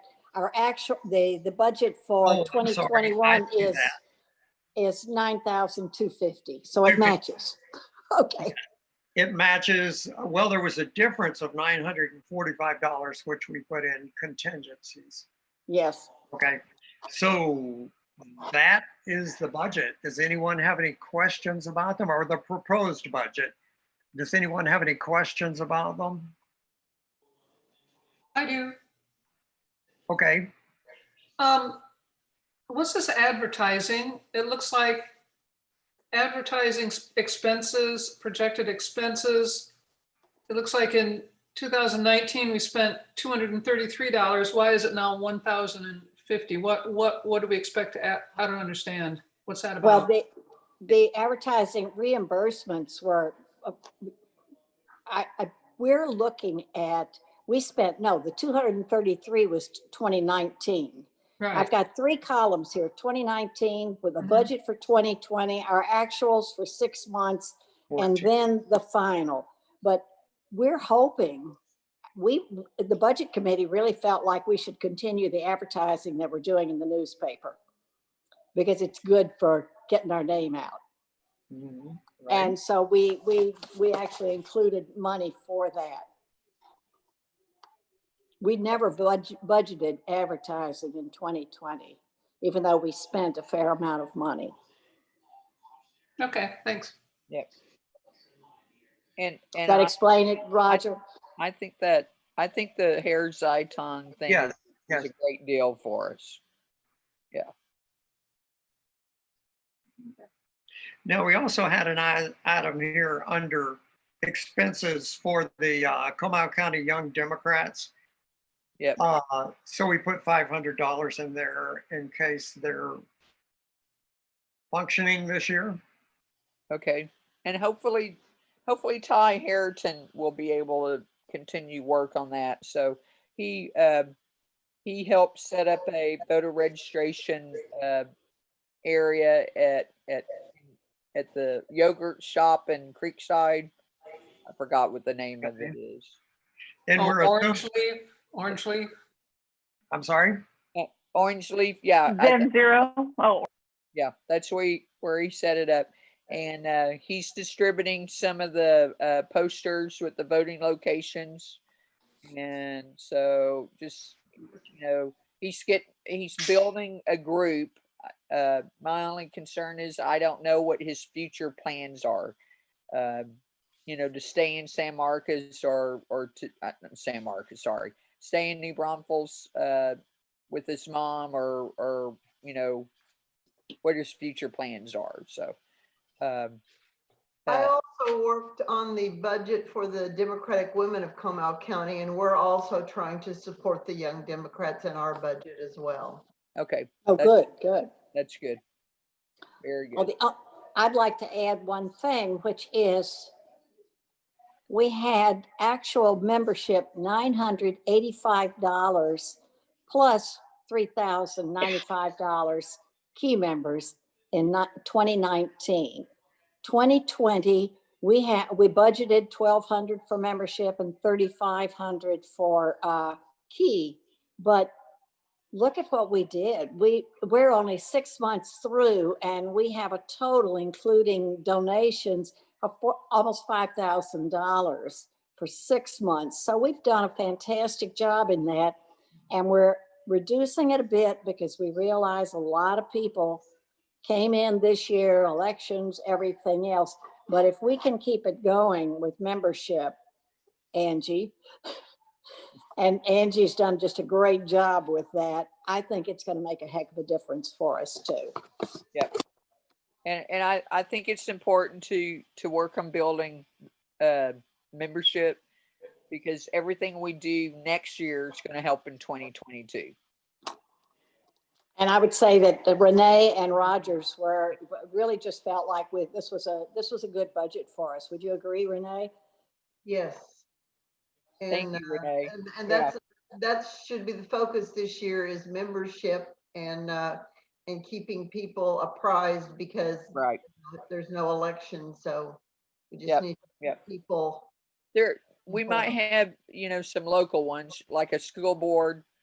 The president of Comal ISD school board is up in May. But our main focus has got to be on 2022. Yep, you're right. Statewide, so we've got to put as much money as we possibly can to build our funds back up to be ready for 2022. I totally agree on that. Totally agree. But maybe being involved in that one can keep the movement going. Not being involved doesn't mean financially involved. Yeah. And Rogers, I think the November annual meeting will present and finalize everything. If anybody has any questions, they should get back to Rogers or Renee or me. Okay. My email is available, right? Good. Shannon? It's somewhere. Somewhere. In the membership. I guess it's there somewhere. In the membership list, I think. Yes, in the membership list. So yes, if anyone has questions of me, feel free to email. And they can get his address at the office. Yes. Okay. Okay. That's Okay. good. That's it. All right. The next thing is the bylaws presentation. And So this is, go ahead, Marilyn. this is a final presentation for the bylaws. We felt the need to make change because we realized that all the terms were up every year and it seemed to be incredibly difficult to wrangle people into these jobs every year, as well as losing a lot of the continuity and the history by switching everybody all at once. So we've changed it to be 2-year terms, with the president and the secretary being voted on in even years, and the treasurer and vice president in the odd years. So this is the year that we're voting for president and secretary. And we felt that it would be important that the president, when we vote in 2020, is going to be carrying us through the 2022 election, so that that president would have, it would be in the second year of the term where they're dealing with election rather than the first, so that a way of making sure that we have institutional knowledge going on. That's a nice way of putting it, Marilyn. What's that? I said that is a nice way of putting it.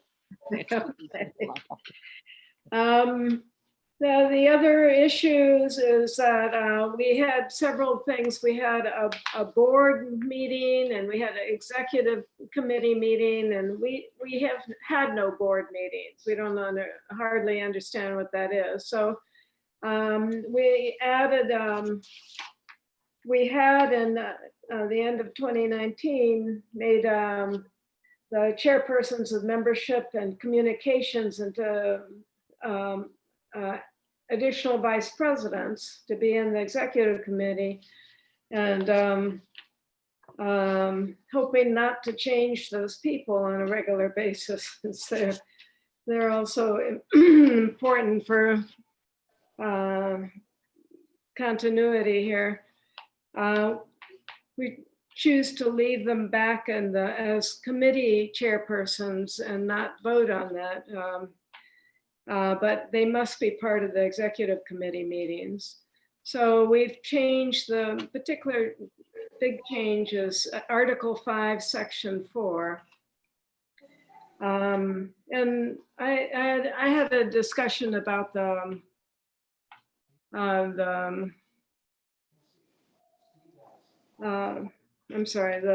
terminology there, because it seemed a little vague about who was a voting member and who wasn't. The way it's stated, as we put it out last month, is that the executive committee shall consist of the president, vice president, secretary, treasurer, the immediate past president, and the chairperson of the Comal County Democratic Party, serving as ex officio, and members of the committee, the standing committees, chairpersons for membership and communications. The chairpersons of Comal County Democratic Party and committee chairperson shall serve with voting privileges. So I would prefer to say something that it sounded unclear, and the way we wanted to, it was meant to happen was that the past president is an advisor. The chairperson of the party is a voting member, the two committee persons, as well as the president, vice president. So the verbiage that I recommended was something like the executive committee shall consist of the president, vice president, secretary, treasurer, the chairperson of the Comal County Democratic Party serving in ex officio role, and the standing committee's chairpersons for membership and communications. All these shall serve with voting privileges. The past president shall serve in an advisory role. And that's how I was kind of recommending that we switch it. If it doesn't seem to make any difference and you would prefer to leave it this way, that's fine with me. Just putting my 2 cents worth in. So part of what we did is we eliminated the board, the general board. So we have the No, we executive never, committee and we have the membership meetings. But we eliminated the board, which would have been consisted of chairpersons of all the other committees. And unfortunately, we have no other committees functioning on a regular basis. my issue and my thought regarding the change as a change in what we've already presented to everyone is for this particular thing, the executive committee it's understood that it's the executive committee. The only thing we're saying is the people who are not officers will or will not have voting rights. Officers always have voting rights. And so I personally didn't see that there was a necessity to change it, but I understand Marilyn's point. My view is that the person who's the communications person or the membership should have voting rights. They do. They do. They do in both of these. She is suggesting that we stipulate that the officers also have voting rights. Okay. Am I right, Marilyn? The problem was the past president. It's unclear in the original way it was written, whether the past president is a voting member. And I don't think a past president should be a voting member. And they don't, it isn't.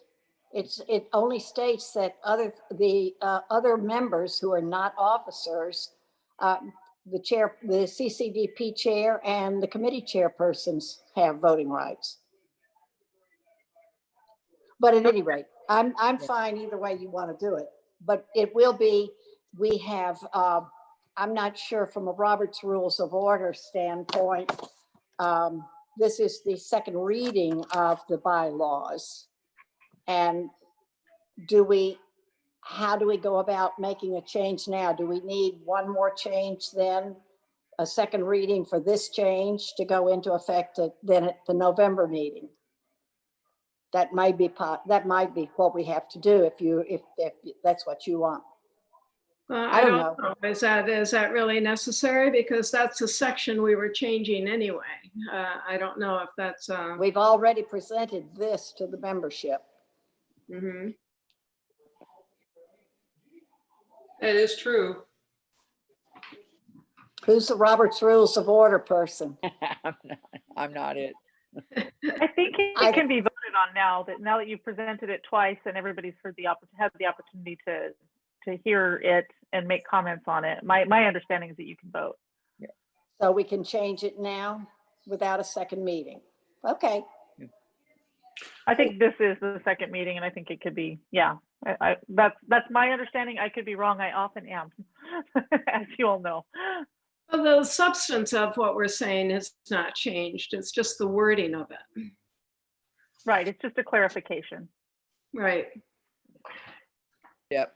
So, I mean, are we accepting the clarification? Or are we sticking with the original wording? Or so Angie said. I'd like to move that we make the clarifications that Marilyn has suggested. That sounds good to me. And I saw in the chat that Margie put in support for to switch it where it shows to clarify. I would second the motion. Yeah. And Chili is and Peggy are saying the same thing. And second motion. So we And then just need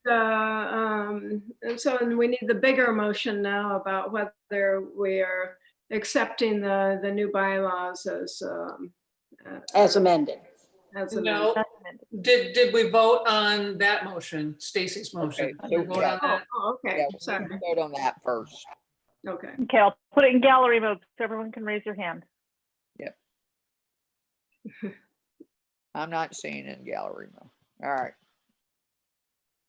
Okay, next motion, please. All right. Do we have a motion to accept the bylaws as amended? I'll move to accept the, can I vote? Can I move on this? Okay, yeah, I would like to move to accept the bylaws as amended. Second? Tony seconded. So, All in favor? All in favor? Aye. Okay, done. Great. Okay. I always like to do that paperwork stuff. Anyway, all right. So to close out the meeting, I was just going to go over get out the vote ideas that I have. One thing is,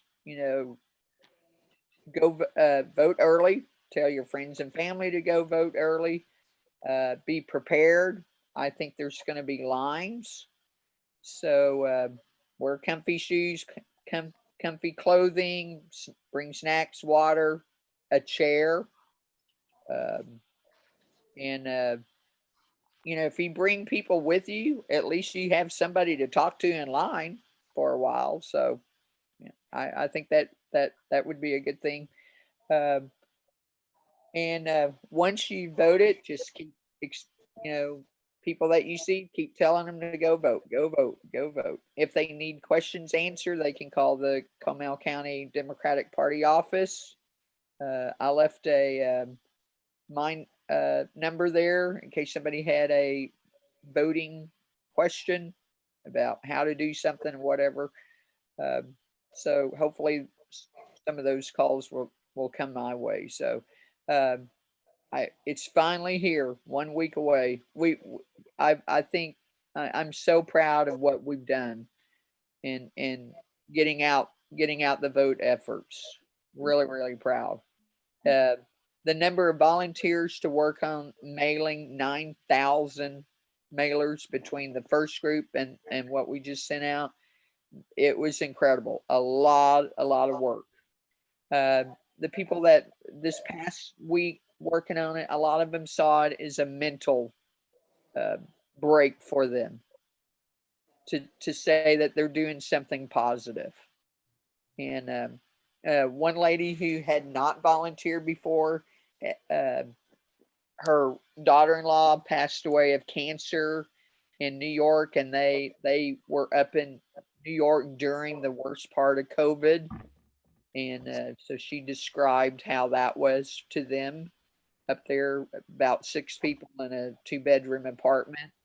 And so she was just so thankful to say, hey, I'm doing something. I'm standing up, speaking up, and showing up. So,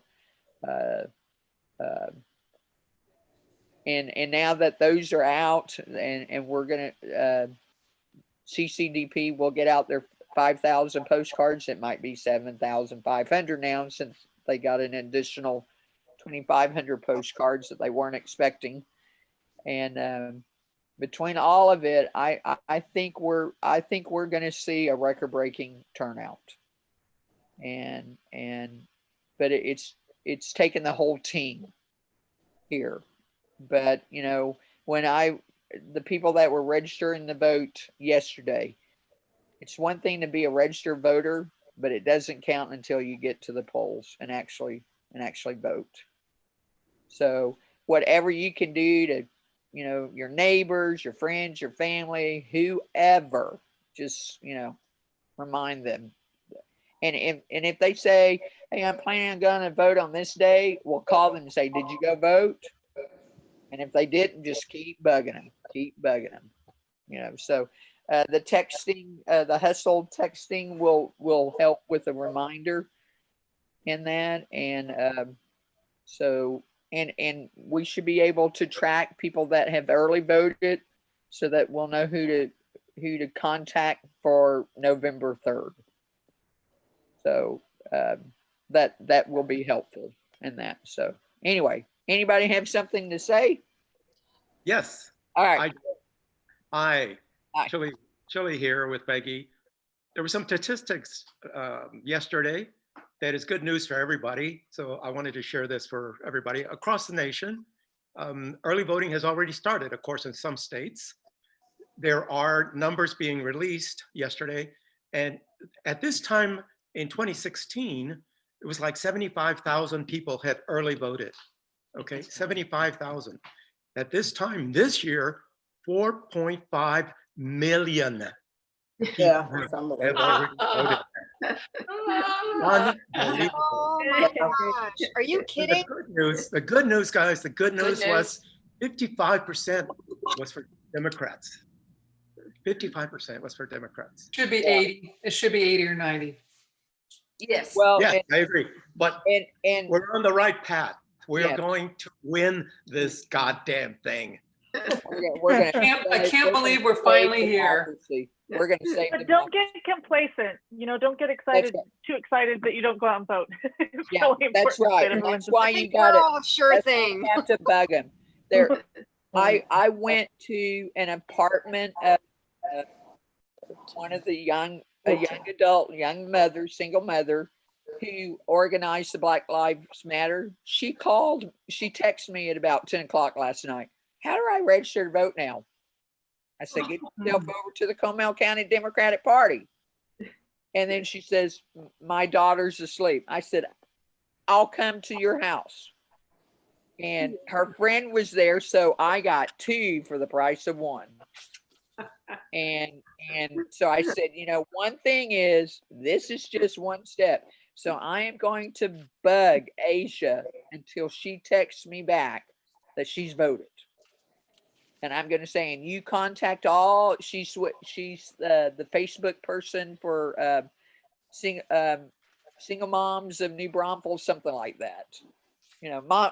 Maybe it's just moms of New Braunfels, but it's a group of young mothers. So, but that's how we can do it. Get our little groups there and just bug the hell out of them until you can say, yeah, I voted. Then, so, but on the side of Comal County, I went in to the elections office and they were at like 112,000 at one time. And then I went in again and they were at 113,000. And I think Friday I was told it was 114,000. So there's a very good chance that we're going to be over 115,000. They were receiving about 300 voter registration cards a day last week. Wow. And Go. and so if we can turn out 80% of that vote in Comal County, and most of those new voters are Democrats. It's young people that have come in.